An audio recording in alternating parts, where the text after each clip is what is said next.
మీ దృష్టి తీసుకొస్తాను. ఇందాక ఒక కాగితం వచ్చింది, మెన్యూ. ఆల్రెడీ పేపర్లో కూడా వచ్చింది మేమేం తింటున్నాం.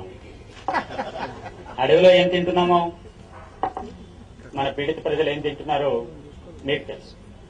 ఇక్కడికి వచ్చిన తర్వాత నిన్న మొదటి రోజు మాకు చాలా, మేము ఎప్పుడూ చూడనటువంటి రుచులు చూపించారు. వెంటనే మాతో ఉన్నటువంటి, మా రక్షణగా ఉన్నటువంటి కామ్రేడ్స్ మనం ఏం తింటున్నాం, ఇది ఎవరి తిండి అని అడిగారు.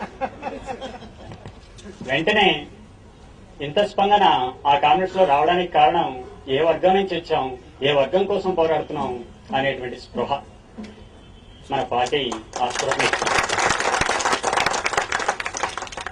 రాత్రి నాయకత్వం ఒకసారి అనుకుని ముందే చెప్పి ఉండాల్సింది, మన మెన్యూ ఎలా ఉండాలో చెప్పలేకపోయాం, ఇప్పుడైనా చెబుదామని చెప్పి పొద్దున్నే వాళ్ళని పిలిచి, మాకు సహకరిస్తున్నటువంటి వంట చేసే వాళ్ళని పిలిచి, మా అలవాట్లు ఇవి కాబట్టి మీరు కూడా మాకు సహకరించండి, మాకు ఇడ్లీ పెట్టండి, సాంబార్ ఇవ్వండి, ఒక కూర సాంబార్ చాలు, మజ్జిగ ఇవ్వండి, అరటిపండు ఇవ్వండి.